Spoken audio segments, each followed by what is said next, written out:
Aujourd'hui, dimanche 15 octobre 2006, nous venons t'accueillir à l'aéroport Félix Houphouët-Boigny parce que tu reviens d'un long voyage pour ton dernier voyage. Nous tendons l'oreille pour t'entendre, mais c'est le silence. Nous tendons encore une fois l'oreille, mais ce sont nos voix que nous entendons reprendre ton refrain. Venez, venez danser, Doug Saga est arrivé dans la cité. Oui, Doug Saga, tu es là, tu es dans la cité, mais immobile. Je sais que du haut des cieux, tu nous vois. Tu vois tout ce monde sorti pour te recevoir, Prési. Te dire combien ils avaient de l'estime pour toi. Les images parlent d'elles-mêmes. Doug Saga, premier top fort de sa génération. D'autres m'appellent la légende vivante, mais la légende vivra toujours. Quand vous êtes là, vous me soutenez. J'aime les gens, j'aime les aigris, j'aime les jaloux. Car il me permet de me corriger, il me permet d'être plus fort, il me permet d'être plus costaud. Et Doug Saga, t'aime pas, aime toi-même, c'est l'essentiel. Dieu m'aime. Et DJ Castro fait monter le mercure, fait monter la température, fait monter la chaleur. On peut aller maintenant. On ne parle que de la sagacité là. Simona Bakayeko. On ne parle que tu fais pas les poupées. Salut la Sissi. Tu veux pas le président, Dieu bleu. à tout Abidjan, on ne parle que de la sagacité. Solo béton. Abidjan, on ne parle que tu fais pas les poupées. Et d'elle, elle patasse. Chapoul, le bachelor. Oui, l'affaire est sérieuse, vraiment sérieuse. Un président reste toujours un président. Les Ivoiriens amoureux du concept du travaillement l'ont si bien compris. Je peux te tutoyer? Oui, bien sûr. Est-ce qu'il y a quelque chose que j'aurais dû dire, que j'ai omis de dire dans ta présentation? Tu as mentionné de mettre le président des présidents, l'héros national, le sommet des sommets, le sommet de l'Himalaya, la pointure dessus. Tout ça, ça fait partie de mes qualificatifs. C'est très dangereux ce que tu viens de mettre. Ok, merci. Est-ce que tu peux te présenter au public? À l'état civil, mon nom c'est Doukouré Amidou Stéphane. Et encore la sagacité vient Doug Saga pour les mélomanes, pour les gens du showbiz. Voilà quoi. Quel était ton parcours scolaire? J'ai commencé d'abord du CPI au CM2, dans une école primaire, dans un village qu'on appelle Bonon. Aujourd'hui, qui est une sous-préfecture, une préfecture. Et j'ai fait la classe de 6e d'abord, qu'on appelle au lycée moderne de Boisflé. Après la 5e, je suis parti au lycée classique des garçons de Bergerville. En 4e, je suis descendu au collège moderne de Cocody, où j'ai fait la 3e là-bas. Et j'ai fait la seconde qu'on appelle au lycée Miss de Yamsoukro. Et après cela, mes parents ont vu que je devenais trop décalcitrant. Ils m'ont envoyé jusqu'à Mans, c'est-à-dire au lycée professionnel de Mans, où j'ai fait 3 années de formation. J'ai eu un BT en informatique de gestion, sanctionné en 95. Et je suis venu au cours j'ai eu un BTS. Et c'est à l'Euro de 2000 maintenant que j'ai pris mon dessin en main. Je dis, il faudrait que quand même je vive de moi-même. J'ai pris mon vol un 14 juillet 2000 pour Paris. Et à partir de Paris, tout est dessiné, le destin est parti de lui-même. On n'a pas forcé, Dieu nous a donné la chance. Et puis aujourd'hui, le Augusta est là. Et voilà, c'est incontestable, un monument de la musique ivoirienne et internationale. Et grâce à vous, grâce à tous les fans, à tous les mélomanes. Et donc c'est tout le circuit, le parcours d'un combattant. Parce que étant petit, j'en voulais la vie. Je voulais devenir quelqu'un dans la vie, je voulais quand même que m'affirmer. Tous ceux qui ont fait les écoles avec moi dans toutes les villes, mais dans tous les collèges, ils ont su que vraiment, c'est pas du fait du hasard que je sois arrivé à ce stade aujourd'hui, c'est le travail qui a payé. Comme j'ai toujours dit, seul le travail paye. Et sinon, c'est si on travaille. Voilà quoi.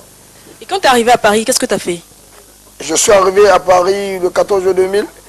J'ai dormi un mois chez un cousin et les 6 mois jusqu'au mois de décembre, j'étais dans un hôtel là-bas. Donc pour dire que je faisais mes affaires, mes business. Comme je dis, il y a d'autres 10 ans, 15 ans à Paris avant de s'affirmer. Mais moi, avec la chance, avec la bonté, avec la bénédiction des parents, j'ai mis facilement 6 mois pour exploser. Et quand je suis arrivé à Paris en juillet 2000 et je suis revenu à Abidjan ici en juin 2001. C'est-à-dire que 11 mois après mon arrivée en Hexagone, je suis venu à Abidjan pour faire le boucan. Et quand je suis retourné au bout de septembre 2001, c'est à partir de cela maintenant que le mouvement Sagacité Coupé Décalé et que j'ai inventé à partir de l'Atlantis, la boîte au nightclub, a commencé à prendre de l'ampleur quoi. Donc c'est pour dire que c'est à force de travail, à force de choses qu'on a de croire, et puis voilà quoi. C'est ça. Doug Saga donne l'impression de vivre dans l'opulence. De quoi est-ce qu'il vit exactement? Doug Saga, il faut le connaître, il ne vit pas dans l'opulence, mais essaie de matérialiser ce que c'est la vie. Et la vie, lorsque On était jeunes, on était petits, on était sous couvert, on était sous couvert parental. Déjà, on avait envie de se faire plaisir, mais faute de moyens, on n'arrivait pas à le faire. Mais arrivé à un certain moment, comme je dis, chacun a pris son dessin dans la main. Aujourd'hui, le minimum qu'on a, on essaie de le matérialiser en essayant de vivre de notre vie. Parce que à un moment donné, quand tu auras ta famille, tu seras marié, tu ne pourras plus vivre tout le temps dans les maquis, dans les boîtes, dans les bars. Donc, étant encore jeune et puis célibataire, et puis on sait que bon, même si on n'a pas, on a le minimum, quand aujourd'hui je vais venir m'asseoir au anniversaire chez Chao, que je demande 10 bouteilles de champagne, c'est que je peux le payer, comprends un peu. Et donc c'est l'envie de m'amuser, de me faire plaisir qui fait qu'on croit que je vis dans l'opulence. Sinon, encore, je cherche encore. On a encore la croisée des chemins, on est même un président de la République qui a tous les budgets d'un pays et cherche toujours de l'argent. Et donc on n'est pas encore arrivé au bout du tunnel. Donc quand on s'amuse, c'est parce qu'on a envie de s'amuser véritablement, quoi. Parce qu'on a fait un travail qui est beaucoup stressant, qui donne à réfléchir. Donc c'est comme ça, quoi. Sinon, c'est pas l'opulence. C'est le minimum qu'on a qu'on matérialise en se faisant plaisir, quoi. Voilà. Douk Saga n'a pas répondu à la question de quoi est-ce qu'il vit exactement. Ouais, Douk Saga, vous savez, la musique, quand tu es un artiste de renom, un artiste de qui est calibre, un artiste, une star, et tu es caché avec d'autres artistes. Bah, moi, je vis de me cacher dans le pays. Je tournais dans pas mal de 15 pays au bout de 2 mois, 3 mois. Donc, ça veut dire que les cachets que je prends sont les cachets conséquents. Donc, je vis de la musique. Avant, j'étais un homme d'affaires, je faisais mes propres business. Mais Dieu m'a envoyé sur un chemin qui est la musique maintenant. Et donc, j'ai abandonné toute activité de business. Donc, je me consacre seulement qu'à la musique. Donc, Douk Saga, si Douk Saga vit, c'est de la musique qui vit. Voilà, quoi. Oui, mais apparemment, tu ne veux pas parler de tes business avant la musique. Parce que quand tu es arrivé en 2001, tu n'es pas venu sur la scène musicale avec le titre de chanteur. Ah ouais. Voilà, tu étais quelqu'un qui faisait le malin, le boucan, comme tu dis. Donc, tu vivais quoi, de quoi à ce moment-là? Douk Saga, tantôt on dit que c'est un voleur, tantôt on dit que c'est un bruteur, tantôt on dit que c'est un bandit. Moi, ce que je l'ai dit, c'est que je n'ai pas... J'ai un casier judiciaire qui est vierge du côté d'Abidjan, à Paris comme à Londres, dans le pays où je réside. Et je ne connais pas ce qu'on appelle l'univers carcéral. Donc c'est avant de venir sur l'échiquier du show business à Abidjan. Je faisais de la vente de voitures de gros calibre. Et j'avais des partenaires du côté de Luxembourg et de Bruxelles. Et quand on me faisait une commande à partir d'Abidjan, je recevais l'argent d'Abidjan que je faisais parvenir à mes partenaires qui faisaient sortir la voiture sur Abidjan. Donc c'est de cela que Douk Saga vivait, avant que Dieu m'envoie sur vers la voie de la musique, quoi. Voilà. Nous allons parler un peu maintenant de la Jet Set.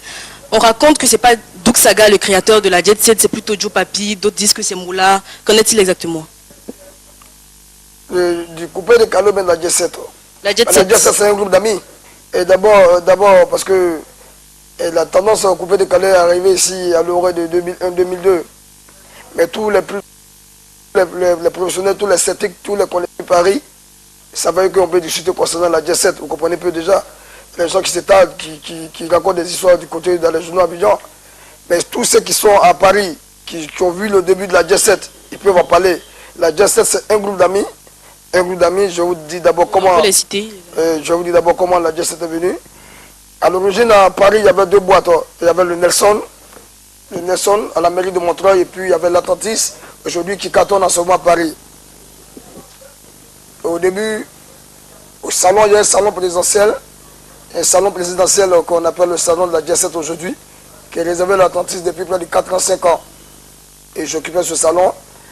Et il y a eu un dimanche, un ami qui s'appelle Serge Defalé, Lino Versace, Las des As et puis Petit Issa, qui sont venus dans la boîte pour faire la concurrence avec moi. La concurrence sur la piste de danse, les jeux d'argent, tout ça, quoi. Donc l'Atlantis, c'est mon fief, l'Atlantis, c'est ma maison, l'Atlantis, c'est mon corps, au temps où je vous parlais. La concurrence, c'est terminé, tout le monde le sait, je ne vais pas donner le verdict, tout le monde le sait, parce que je n'aime pas frustrer les gens. Et c'est après ça, je lui ai dit, maintenant, je vais appeler les amis, je lui ai dit, bon, tiens, nous sommes tous des Ivoiriens, et on doit s'unir pour essayer de former un groupe au lieu de s'entendre-déchirer dans les boîtes de nuit pour faire de la concurrence. C'est à partir de cet instant, le lundi, après les choses qu'on appelle la boîte du dimanche, déjà moi j'occupais le salon déjà depuis près de 6 mois, 1 an, avant que mes amis arrivent.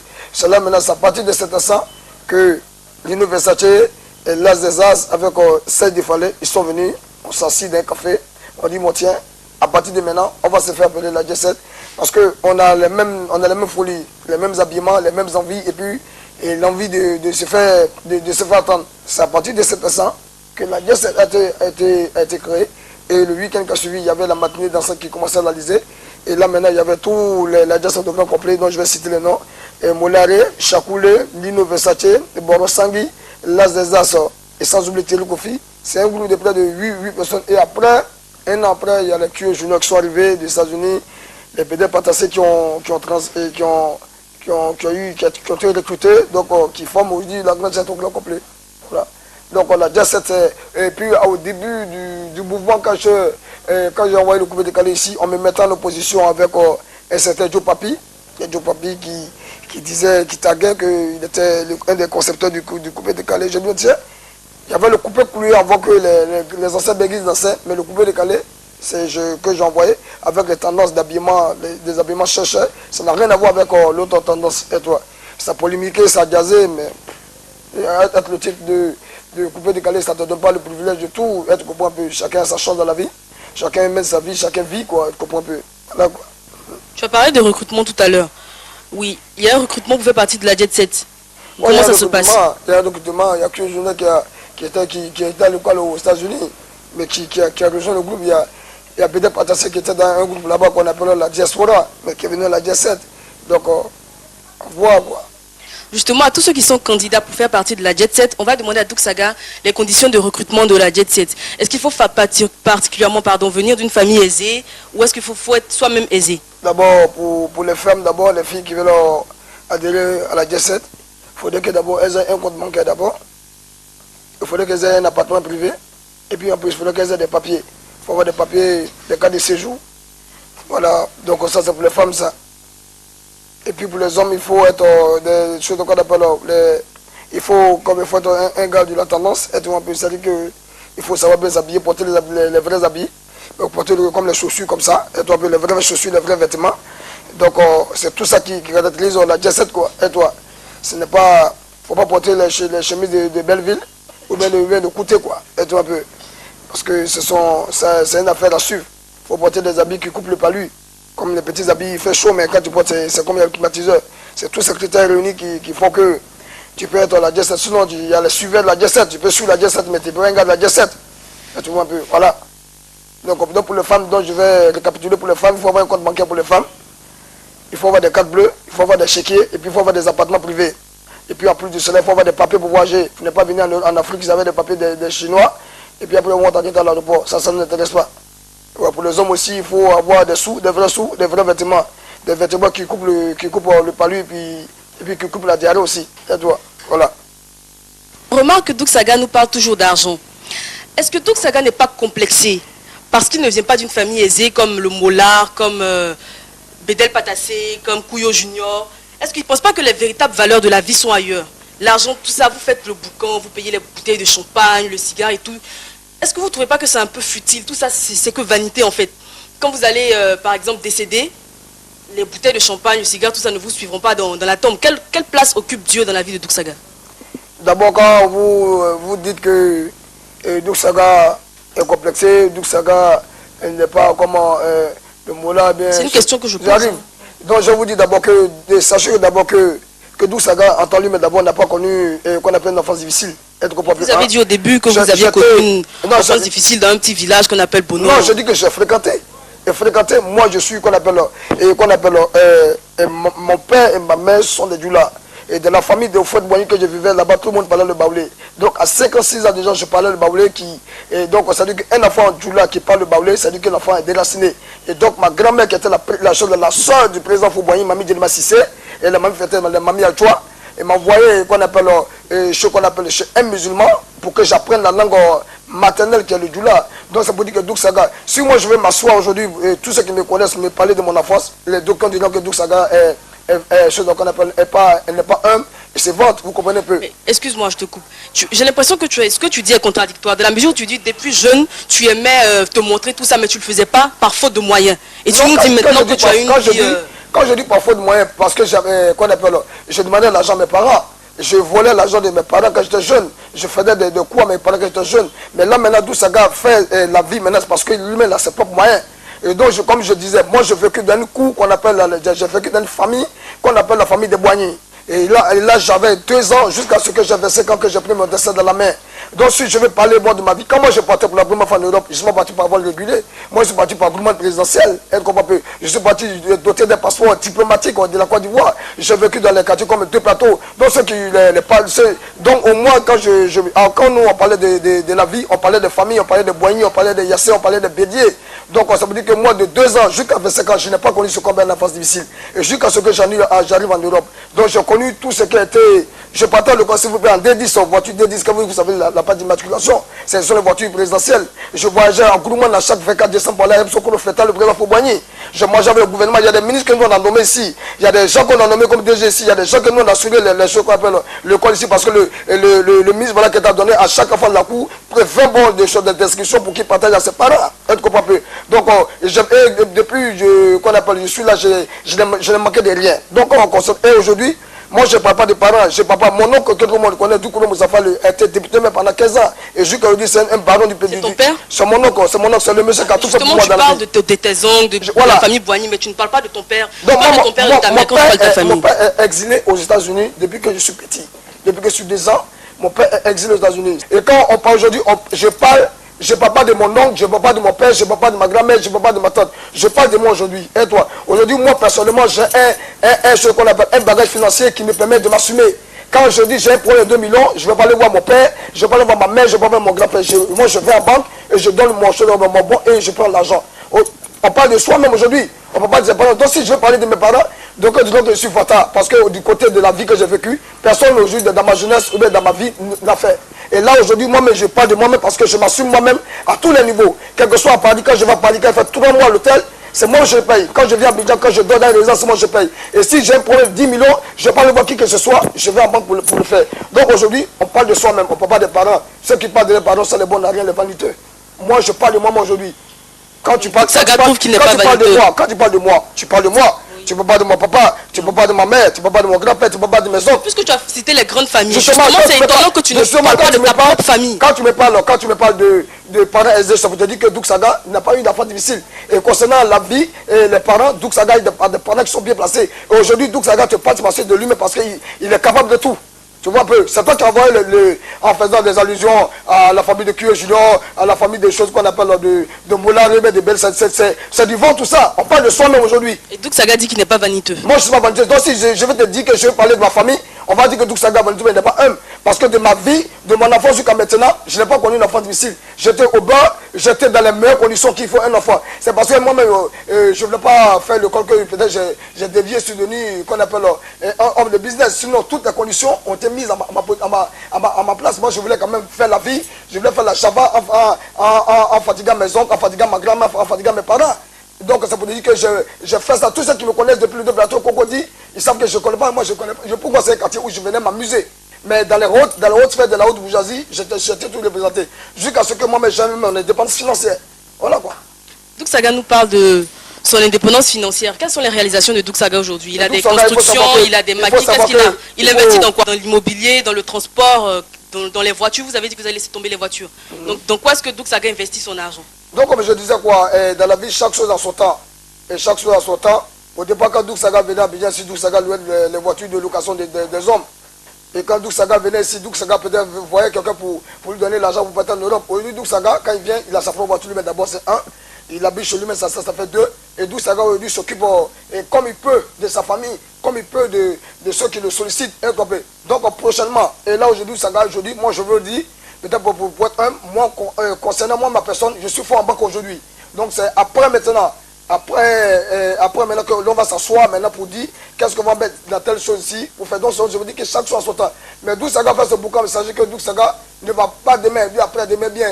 Aujourd'hui aller voir quelqu'un pour dire donne-moi 100 000, mais 200 000 pour que je fasse telle chose, indépendant de moi-même financièrement. Et encore les projets sont à venir. Et les projets, ce n'est pas une place publique ou bien devant les antennes d'une télévision qui doit venir parler de tes projets. C'est après maintenant d'avoir fini de réaliser tes projets maintenant que tu montes. On parle de réalisation. Il n'y en a pas encore. Il n'y a pas de réalisation, mais ça veut dire que quand je dis qu'il n'y a pas de réalisation, mais ça veut dire que concernant l'argent, j'ai de l'argent pour réaliser ce que je veux. Mais on attend de toujours économiser, d'avoir assez d'argent pour essayer de s'asseoir maintenant, pour voir maintenant quelle directive maintenant avoir à la vie. Justement, je parlais de religion, je parlais de Dieu dans la vie de Douk Saga. Quelle place est-ce que Dieu occupe dans ta vie? Comme tout le monde, Dieu occupe Dieu au-dessus de tout le monde.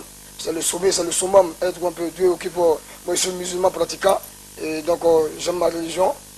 Voilà quoi.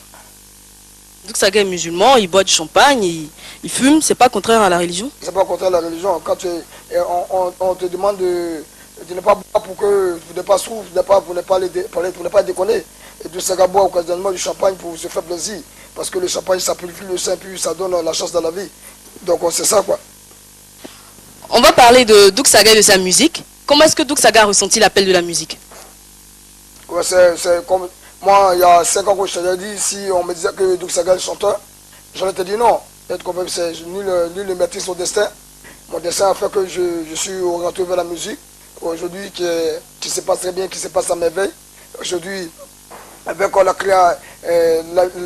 la créativité du coupé décalé, donc on voit qu'il y a beaucoup d'hommes qui ont senti maintenant qu'ils ont des choses qu'on appelle, ils savent chanter, donc ça donne du travail à beaucoup de DJ, ça donne du travail aussi à beaucoup de jeunes qui sont dans le show business, et ça fait plaisir, et tout un peu. Donc je suis très heureux de faire la musique.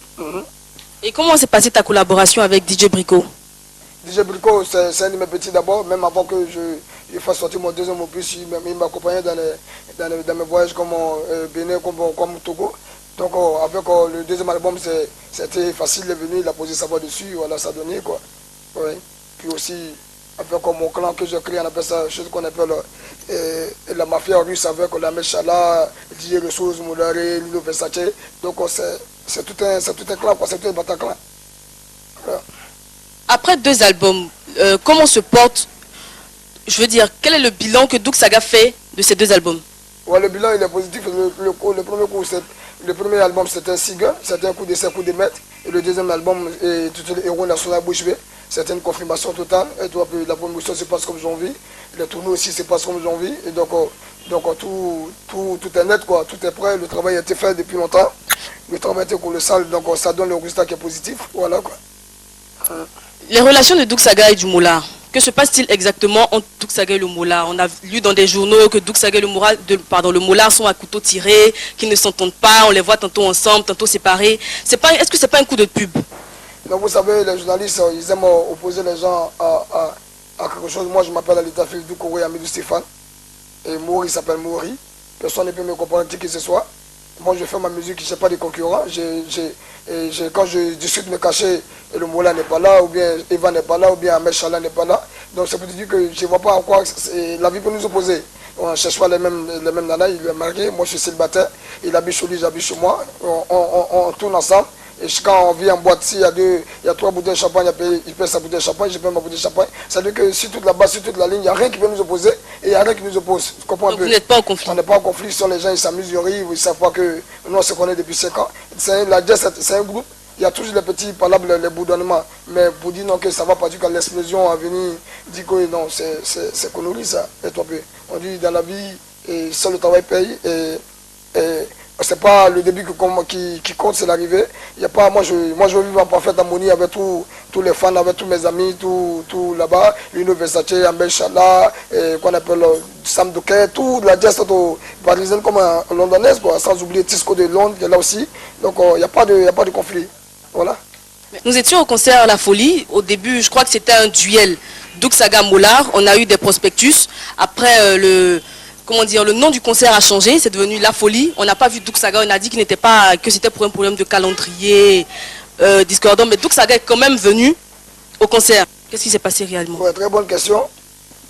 Juste question. Et s'assurer d'abord que les organisateurs de spectacles sont venus me voir, parce que moi je dis que j'organise un événement très colossal en Côte d'Ivoire, à l'Euro du mois de septembre. Et là donc par conséquent, je ne veux pas qu'on me mette en vedette dans les spots, les affiches, parce que ça va quand même tenir quand même mon concert. Par conséquent, on a trouvé un thème du concert qui était la Côte d'Ivoire attaque le Zaïre. Et dès qu'on a fini de signer, ce jour-là, j'ai signé un cachet de 2 millions avec eux, 500 000 francs en droit de publicité, et 1 500 000 en espèces.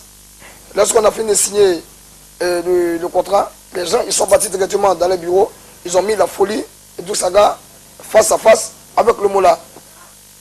Moi, je les appelais, je dis, moi tiens, lorsqu'on a signé le contrat, ce n'était pas le thème du concert qu'on a dit. Et là, après, une semaine après, lorsque j'ai vu les spots, j'étais complètement la star avec le moula dedans. Pourtant, c'est ce que j'ai décrit de ne pas faire. Je les appelais, j'ai dit, moi je vous donne une semaine pour que vous échangez non seulement le face-à-face Doux Saga et Moula, parce qu'un face-à-face, ça nécessite beaucoup d'argent. Parce que je ne vais pas prendre 2 millions pour un face-à-face, parce que je sais combien de personnes qui vont venir au Palais de la Culture. Moi, j'ai organisé mon premier concert, je sais combien de personnes qui sont venues, je sais combien d'argent j'ai eu. Donc, je ne vais pas faire un business pour arranger des gens. La musique, c'est le coupé décalé, c'est né, ça grandit, après ça va mourir. Mais les acteurs qui ont coupé décalé, il faudrait que demain, quand je le vois, je suis dans ma voiture, Eva, je t'appelle, je viens en boire du champagne, voici ma maison, tu es contente. Mais il ne faudrait pas qu'on nous exploite pour avoir de l'argent, puis nous, les acteurs, on n'a pas d'argent. Ça, là, je dis non, moi, ça ne m'intéresse pas. Vous changez le thème du concert, parce que moi, je sais pas, face à face, ça ne veut rien dire. Mais si moi, j'ai l'argent, j'ai eu l'argent 5 millions, 10 millions dans le concert, je ne suis pas tant. Mais si tu me fais face à face, Jimmy, Johnny Lafleur, ça peut être égal. Mais il faudrait que moi, donc ça faudrait de l'argent. Donc je les ai dit, ça ne m'intéresse pas le concert. Et puis en plus, ceux qui ne savaient pas, moi on avait signé pour le 11 juin et non le 12 juin. Et le 12 juin, j'avais un concert qui était prévu au Burkina, que j'avais pris de l'argent. Je les ai dit que le 12 juin, je ne serais pas là. Donc, et puis votre thème de concert que vous avez fait, ça ne m'intéresse pas. Et puis encore vous me mettez en conflit avec les gens. Et puis en plus, je vous ai dit que j'ai mon concert qui vient. Ils ont dit d'accord, j'ai bavardé 3 fois dans les journaux. Ils ont vu que c'était sérieux, ils ont levé. Et après, maintenant, ils m'ont rappelé, ils m'ont dit, tiens, même si tu dis toujours pas, on te donne 1 million, tu viens faire ton boucan rapidement 15 minutes, puisque on a besoin de toi, on a besoin de ton public. À la veille de l'événement, je suis passé sur midi pour, mais j'ai dit, oh, tiens, je serai dans un meeting du PDCI, mais après l'après-midi, je serai là-bas. Et toi peu. Donc il était prévu que je vais faire ma marche de 15 minutes, mon 15 minutes de boucan, et rapidement que je partais. C'était prévu avec les organisateurs. Moi, je me suis dit, bon, tiens, nous sommes des gars du showbiz, on ne va pas quand même se faire des palabres. Et demain, on a appelé à travailler ensemble. Donc, il fallait qu'on a planifié quand même dans tous nos différents pour qu'on vienne. Donc, je suis parti, j'ai fait juste mon petit boucan. Et là mon boucan était prévu juste après le passage du moula.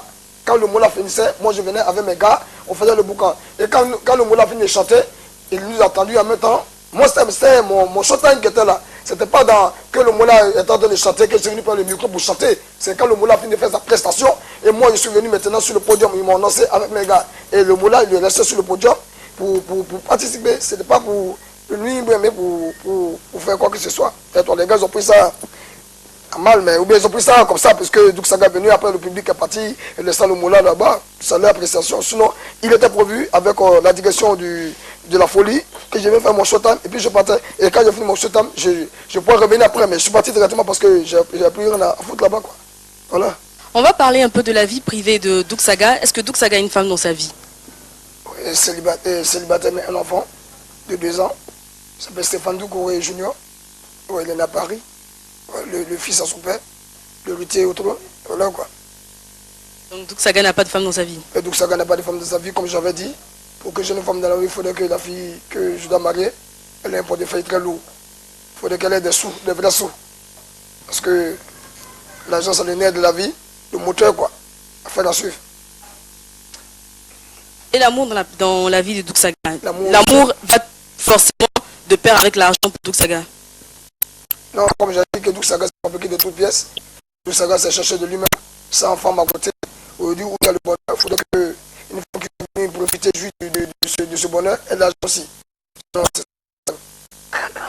S'il y a une fille qui n'est pas forcément nantie, mais qui Ouais. t'aime sincèrement et qui n'a pas besoin de, qui n'est pas avec toi pour ton argent, pour ta popularité, pour ta Ouais. gloire, est-ce que tu es prêt d'être avec Ouais, elle? ça peut aller, c'est bon. Ça, elle est jolie, elle a plus de conditions. Bon, il n'y a pas de problème. Ouais. Est-ce que Doux Saga peut pardonner la fidélité d'une femme? La fidélité, même le fermer, les après, il y a un garçon qui t'attend, qui est même là. Tu es fermé d'abord. Les hommes, ils attendent que quelqu'un, tu as couché avec quelqu'un. Quand je t'aime, c'est même pas la peine de penser à ça même. Voilà. Saga peut draguer la copine à ton meilleur ami. Non, mais pour qu'elle drague la copine à son meilleur ami, c'est la fille d'abord qui fait les jeux de phare. Donc, si elle fait les jeux de phare et qu'elle remplit les conditions, on peut draguer. Voilà. Ou bien, ciao. Ah. Est-ce que Doux Saga a déjà posé un acte, il a déjà fait quelque chose qu'il ne pensait même pas pouvoir faire un jour et que par amour il a fait? Non, pas encore. Pas encore. Et quelle est la meilleure preuve d'amour que Doux Saga peut avoir de sa partenaire? C'est laquelle? Le mariage peut-être, non? Le mariage. Là, tu vois, puis un bébé. la région bébé. Voilà. Qu'est-ce que Douk Sagam aime manger? J'ai mangé qu'on appelle du riz avec la sauce arachide, comme bon du là. Voilà quoi. Qu'est-ce qu'il n'aime pas manger? J'aime boire du champagne, j'aime fumer des cigares. Voilà. Qu'est-ce qu'il n'aime pas manger? Je n'aime pas les sauces pimentées, parce que ça brûle quoi. On va revenir un peu sur Dieu. Ouais. La place de Dieu dans la vie de Douk Saga. Douk Saga partage de l'argent, on dit qu'il gaspille l'argent. Par rapport à Dieu, quel est ton sentiment? Ouais, c'est Dieu qui me donne la force de partager. Parce que quand on dépense, on gagne. Et j'en économise. Donc tout ce que Dieu fait est bon. Il ne faut pas me blâmer. Il ne faut pas me critiquer. Il ne faut pas m'aimer parce que j'ai fait cela. Mais il faut aimer Dieu quoi. Et tout ce que l'on fait sur la terre, même quand c'est mauvais, c'est Dieu qui dit qu'il faut faire. Si c'est bon, c'est Dieu qui dit qu'il faut faire. Et tout un peu. Douk Saga pense que c'est la charité qu'il fait en donnant de l'argent aux gens. Ouais, la charité, oui, la charité, parce que les gens que je les donne, ils ne refusent pas l'argent, mais des chipas. Ils prennent pour les subvenir à leurs besoins. Voilà quoi, c'est ça. Mais Dieu a dit que les bonnes actions se font dans la discrétion. Ah, mais discrétion, s'il n'y a pas de discrétion, tu vas faire ça au public. S'il n'y a pas de discrétion, il y a public. Donc moi, et puis quand je fais de manière, quand je donne l'argent, je ne fais pas ça de manière publicitaire, de manière du boucan. C'est quand l'occasion se présente que je donne quoi. Tu vois. Je ne fais pas ça de manière spontanée. Voilà. Qu'est-ce que Douk Saga dit quand on dit que lui il travaille en coupure de 5 000 et de 10 000 et que les autres, notamment le Mollard, donnent des billets de 1000 francs? Tout ça, je te dis vraiment, ce sont des journalistes qui mettent les gens en parlant quoi. Aide-toi un peu. Moi, je mal quoi, je mal à la Côte d'Ivoire. Un monsieur qui a fait reculer quand même les tendances zéroises, aide-toi un peu. On me file pas dans les journaux, on me cite partout, on me compare. Les gens n'ont pas de respect pour moi quoi. Le concepteur de concepteur, l'homme qui a au moins la Côte d'Ivoire battant le pavé avec la guerre, j'ai envoyé une tendance qui a fait rehausser l'image de la Côte d'Ivoire dans le monde entier et les gens ne me remercient pas, ça pour me comparer aux gens. Moi on doit me comparer au Johnny Hallyday, le Kofi Olomide. Je n'ai pas de ma place ici en Côte d'Ivoire, je suis désolé. Mais quand je vois des comparaisons dans les journaux, bien, on parle, ça me fait rire. Au moins j'ai commencé la musique il y a un an et demi. Nino Versace n'était pas là, Mollard n'était pas là. On me comparait au Dieu Papi. Donc les gens n'ont qu'à me laisser qui vivent ma vie. Me comparer, je donne 5 000, si moi donne 1000 francs, ou bien Versace de 500, c'est son problème. Moi je partage, je donne mon argent parce que j'ai envie de donner. Je ne veux pas de comparaison. Ils n'ont qu'à me respecter un peu maintenant. Pour laisse tomber. Douk Saga fait le boucan, il partage l'argent. C'est justement pour qu'on parle de lui, donc il ne s'offusque pas aujourd'hui qu'on raconte des choses sur lui dans les journaux.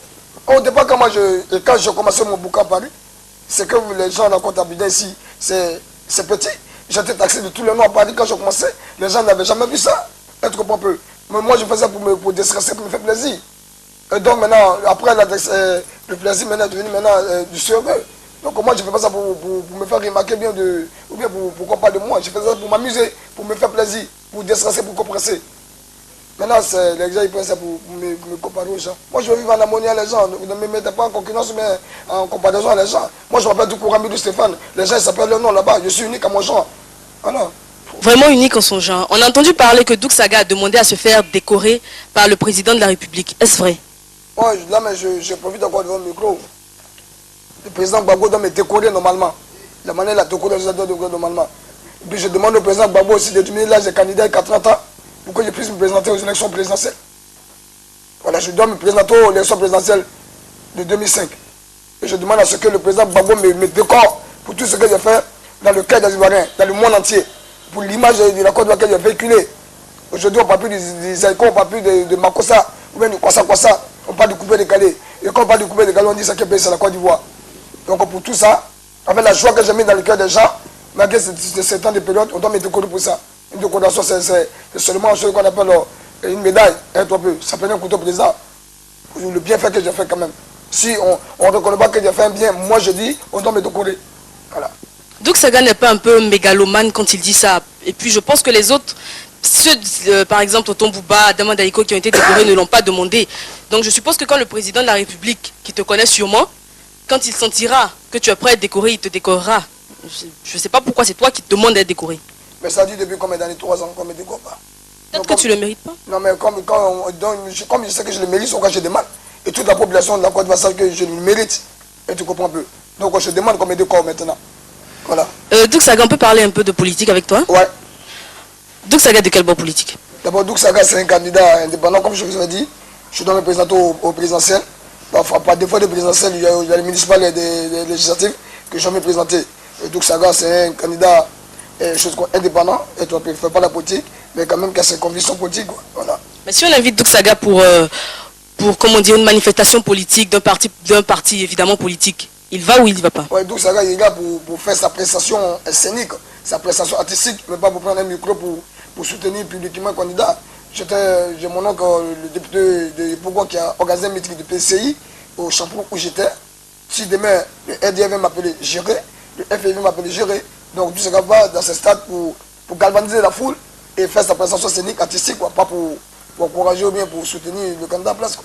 Voilà, pas du tout. On a entendu dire que Douk Saga voulait faire du coupé décalé une marque déposée. Est-ce vrai ou? Aussi, je fais le coupé décalé, marque déposée, c'est-à-dire que tous les acteurs, tous ceux qui doivent chanter le coupé décalé doivent me donner du verset. Justement, c'est pas. Donc je crois qu'en Afrique ici, même au Burkina, ou bien même dans les maisons de distribution, on ne te donne pas les chiffres corrects dont les artistes ici ne vont même pas pour te payer 5 fois. Donc c'est du bluff. Ces idées ne viennent pas de moi. Nous sommes pratiquement au terme de notre interview. Est-ce que Douk Saga pense qu'il y a quelque chose qu'on aurait dû dire, qu'on n'a pas dit, son mot pour la fin? Donc je vais dire qu'il faudrait que les gens apprennent à me respecter. Parce que je ne me dis pas cela. N'importe quel artiste célèbre dit bien sûr dans n'importe quel journal. D'autres, même les vendeurs de Gaba, même célèbres, me suivent partout. Je crois que pour moi, je suis venu sur l'échiquier du show business ivoirien pour mettre le cœur la joie dans le cœur des gens, ni pour faire de comparaison, ni pour faire de concurrence, être un peu. Et parce qu'on dit qui vivra verra, être un peu. La vie, c'est pas la course, c'est pas la concurrence. Vous comprenez un peu? C'est doucement, doucement. Et comme j'ai dit, la vie, c'est mollo mollo. Chanté par Silo Yodé, c'est une chanson que j'écoute beaucoup. Parce que ce que Dieu t'a donné, personne ne peut t'enlever.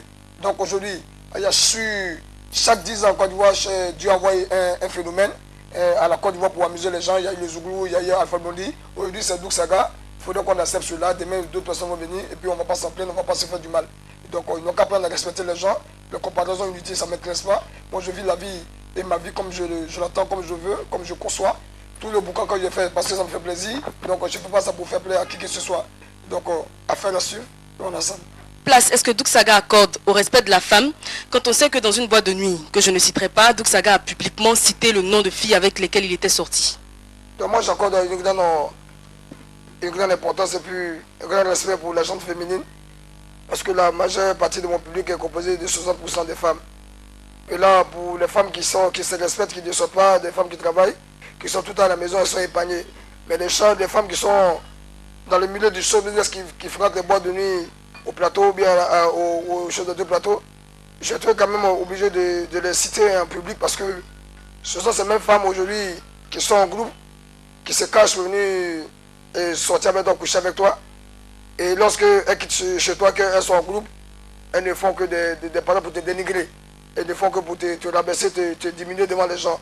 Et donc, ayant eu vent de tout cela, et que ces mêmes femmes étaient dans la boîte de nuit, puisque quand je sors avec elles, elles ne faut pas dire à ma camarade, donc j'étais obligé quand même de les dénoncer parce que elles viennent dire non que ma camarade t'a dit ça. Et tu vois que ce sont les mêmes femmes que tu es sorti avec elles. Donc tu te dis, mais pourquoi ça? Pourquoi cette méchanceté? Et chaque fois que tu finis de sortir avec elles, tu leur donnes les temps soit 15 000, 20 000. Et qu'elle vient dire non que tu ne donnes pas ses frères. Tu es obligé maintenant de dire la vérité dans la place publique, quoi. Sinon, des femmes qui se respectent, qui sont dans leur coin, on n'a pas besoin de les dénoncer, même de les faire connaître sur la place publique. Mais ce sont les mêmes filles qui tournent dans le showbiz, qui tournent entre les gens, qui racontent n'importe quoi là-bas, qui viennent apprendre quoi. Donc tu es obligé de les dénoncer pour les dire qu'elles sont rien, quoi. Sinon, c'est une certaine fois en passant, ce n'est pas l'habitude, quoi. Parce que ces mêmes filles, et tu sors avec Marie-Paul, elles sont moins 5-6, elles sont ensemble, et puis elles te dénigrent, et l'autre vient dire ça, tel a dit ça. Donc tu vois les mêmes propos, ça vient d'elle. Donc tu es obligé de les dénoncer, quoi. Voilà, sinon, c'est pas méchant. Est-ce que Douk Saga peut nous parler un peu de son habillement? Parce que là, on remarque qu'il a deux chaussures différentes. Est-ce pour nous dire qu'il a les deux paires de chaussures ou c'était son feeling de la journée?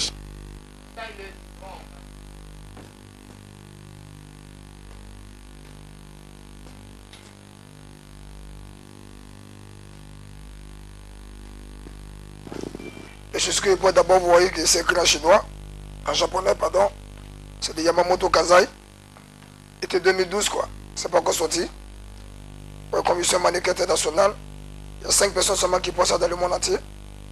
L'empereur nippon, le président George Bush, le président Chirac, Le président Gbagbo, la 5e personne, c'est moi, le président Douksaga.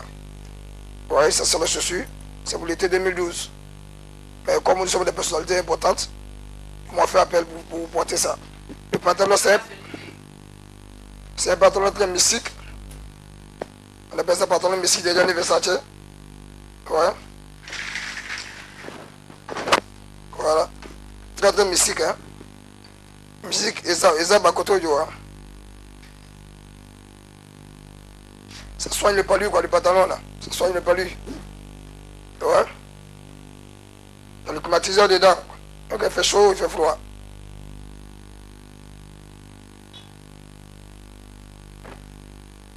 Ce fut une véritable joie pour nous de partager ce temps d'antenne avec le président Douksaga. Douksaga, merci encore. Merci. Et à la semaine prochaine.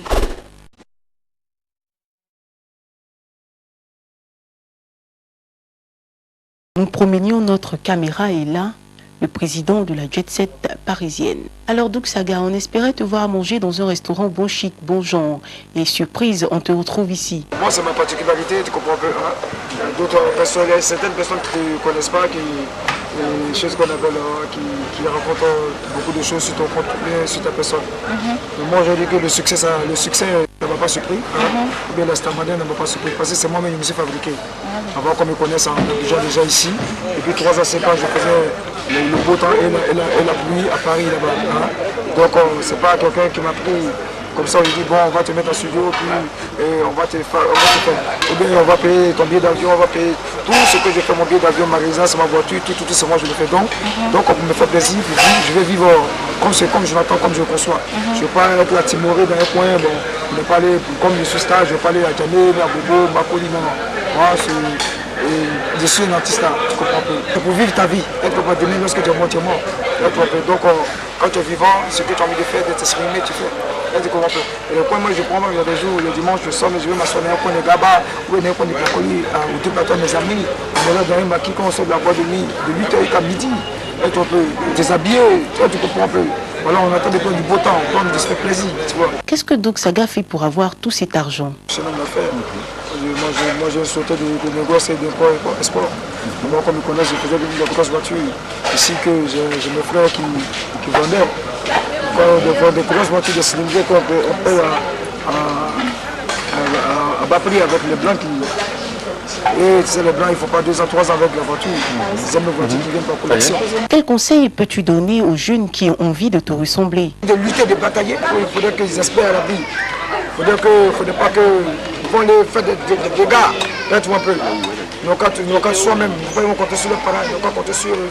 Si moi je m'assois dans une night, et puis j'appelle les gens, je dis que je veux 10 bouteilles, c'est qu'à la fin, c'est moi je le paye, je n'ai pas dit non, mon papa, bien mon oncle, bien mon frère, à la maison, je le paye. Tu vois. Donc il faut être toi-même, être un peu. Voilà. L'argent n'est rien, mais quand même l'orgueil de quelqu'un d'activité est plus important. Ça, tu l'as dit. Aujourd'hui, notre pointe au-dessus est malade. Très malade. Nous décidons avec l'accord de notre hiérarchie de lui rendre une petite visite. Et là, surprise, il a aussi reçu la visite du représentant du président du Conseil économique et social, M. Ouattara Nyonzié. C'est dans une ambiance conviviale qu'a eu lieu l'entretien entre M. Ouattara Nyonzié et le créateur du concept coupé-décalé qui a su s'imposer dans le cœur des Ivoiriens.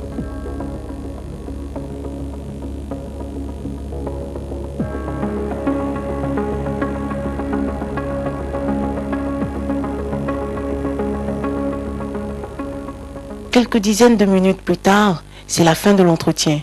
Nous tendons donc notre micro à M. Ouattara Nyonzié pour savoir quel acte concret ils poseront par rapport à l'état de santé de l'artiste. Il nous a envoyé un éclaireur. Il avait pris lui-même un rendez-vous pour se rendre ici, pour le voir, afin de s'informer sur son état de santé, parce qu'il a appris dans la presse qu'il ne se portait pas bien.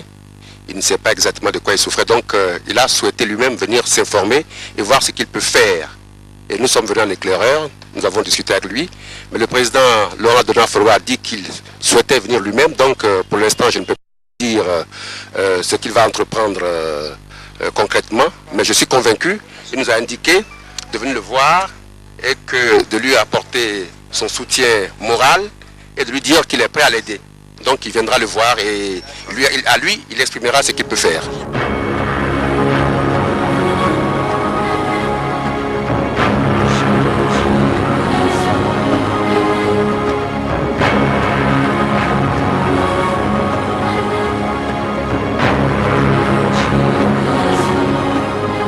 visite du représentant du président Fologo vient renforcer davantage la toile de solidarité et de considération tissée autour du héros national. Nous sommes de retour avec l'ouragan terrestre pour une petite conversation.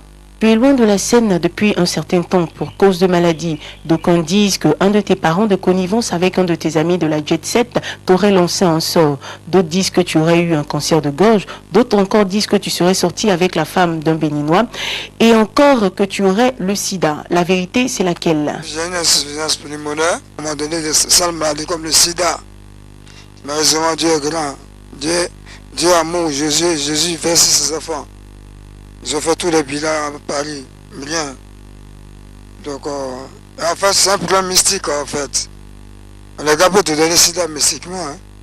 Donc, c'est tout cela, c'est l'Afrique. Dieu merci avec la médecine traditionnelle, moderne et traditionnelle.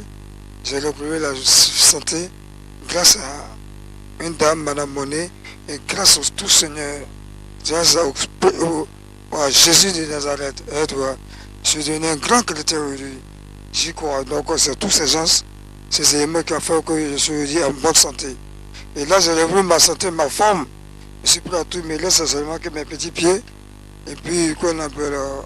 Et la nourriture, ça dit manger consistamment, quoi. Tu vois, c'est ce qu'il me faut maintenant. Doug Saga, à cause de la maladie, serait également devenu très chrétien. Donc, plus de boucan, Doug? Boucan toujours, moi, c'est boucantier. Il peut boucantier, tous mes gars qui vont venir, ils seront en costume. Ça, c'est l'église de Boucantier, ne vous inquiétez pas.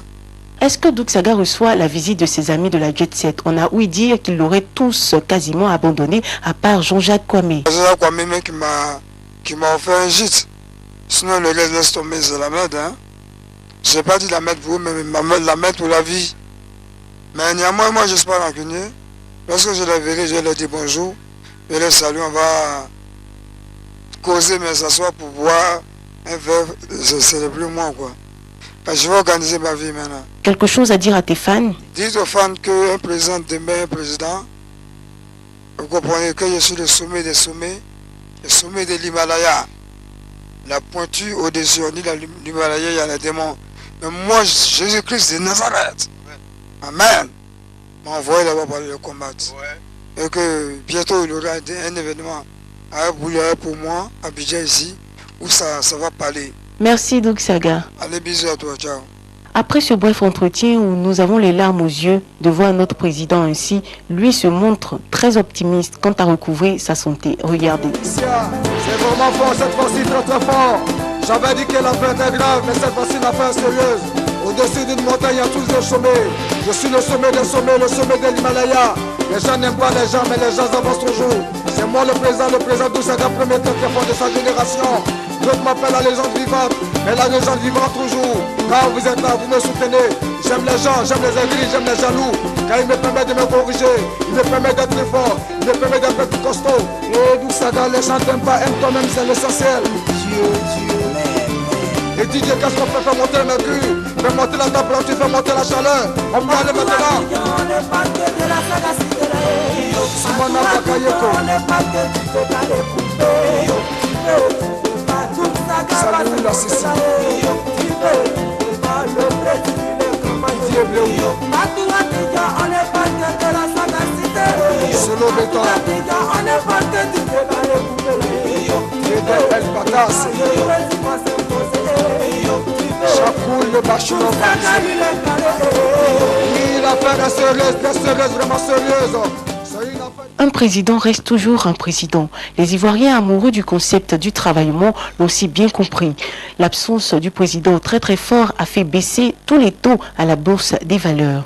Allez, Doug Saga, ton collègue président du Conseil économique et social, par l'entremise de son représentant, est venu te dire que tous les présidents sont réunis. On n'attend plus que toi pour commencer le travaillement.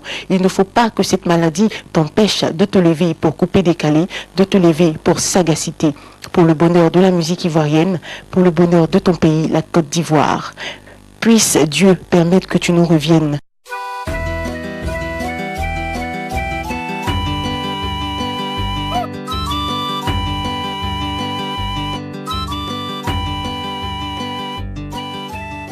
Le sommet des sommets, le sommet de l'Himalaya, l'ouragan terrestre, Kenny Banani, Doucouré Amidou Stéphane a tiré sa révérence le 12 octobre 2006 à 16h45 à la clinique Souka de Ouaga où il s'était retiré pour se reposer. Nous le savions très malade depuis quelque temps. Malheureusement, la maladie a eu raison de lui. Mais comme on le dit, un artiste, un vrai, ne meurt jamais. Et Douk Saga en était un. Concepteur du coupé-décalé, il a pu et il a su réunir la jeunesse autour de son concept à un moment difficile de l'histoire de notre pays. Douk Saga, le D comme donateur parce que tu l'étais. O comme un ouragan parce que sur ton passage tu n'as laissé personne indifférent. U comme unité car tu as su par ton charisme permettre à la jeunesse de faire un autour du coupé-décalé. K comme King car tu as su gouverner ton empire. Le S comme un sénateur. Le A comme Armani. Le G comme Giorgio. Tout simplement parce que tu aimais bien t'habiller et tu disais à qui voulait l'entendre qu'il fallait porter de vrais vêtements ou parler des vêtements originaux. Le A comme amusé parce que tu aimais la vie.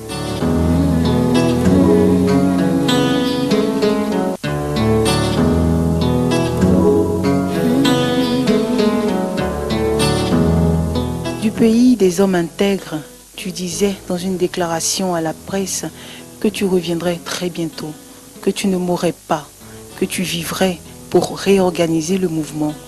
Ce mouvement qui est devenu avec le Zouglou sur le plan international les icônes de la musique ivoirienne. Aujourd'hui, dimanche 15 octobre 2006, nous venons t'accueillir à l'aéroport Félix Houphouët-Boigny parce que tu reviens d'un long voyage pour ton dernier voyage. Nous tendons l'oreille pour t'entendre, mais c'est le silence. Nous tendons encore une fois l'oreille, mais ce sont nos voix que nous entendons reprendre ton refrain. Venez, venez danser, Douk Saga est arrivé dans la cité. Oui, Douk Saga, tu es là, tu es dans la cité, mais immobile. Je sais que du haut des cieux, tu nous vois. Tu vois tout ce monde sorti pour te recevoir, Prési, te dire combien ils avaient de l'estime pour toi. Les images parlent d'elles-mêmes. Et Maxi Bouka, aïe aïe aïe, vous connaissez la voix. Mon nom, moi c'est Stéphane Doucouré d'Amidou, Douk Saga, la sagacité. Aïe aïe aïe, les gens n'aiment pas les gens, mais les gens avancent. Les gens n'aiment pas les gens, mais ils aiment l'argent des gens. Oui, j'aime les jaloux, j'aime les méchants, j'aime les aigris, parce qu'ils me permettent de me corriger. Je suis fort, vraiment fort, et très fort, sérieusement fort. Oui, on n'est pas président pour rien, on est président quand on est fort. Depuis 5 ans, depuis 6 ans, je suis fort. Ah là là, c'est rien de courir très fort, mais c'est l'arrivée qui compte. On va tout doucement, on va tout doucement. Non, hommage à la jeunesse ivoirienne, à la jeunesse de tout le monde entier. Et sachez que dans la vie, seul le travail paye. Il faut lutter, il faut se battre, il faut batailler pour arriver là-bas. Mais ça ne sort pas, on ne compte pas sur les parents. On construit soi-même pour devenir ce qu'on est aujourd'hui. C'est moi le président très fort, le président du Saga, premier très fort de sa génération. Les gens n'aiment pas les gens, mais je suis très fort aujourd'hui. Ouais, ça faut du travail, il faut travailler. Car le travail, à la fin, ça se récompense, ça se récompense, ça se paye, et ça se paye, et ça se paye, et ça se paye, et ça se récompense, et ça se récompense. Président Malik Toé, venez danser, Douk Saga est arrivé dans la cité. Et ça se paye, et ça se paye, et ça se paye, et ça se récompense, et ça se récompense. Président Malik Toé, venez danser, Douk Saga est arrivé dans la cité. Jagan Aboué, président des managers de Côte d'Ivoire. J'ai été délégué par mes amis, managers et un certain nombre de personnes pour les aider dans l'organisation. Dans ce genre de manif, il n'y a pas de président, il n'y a pas de... Et donc, nous ont délégués pour aider juste la famille à pouvoir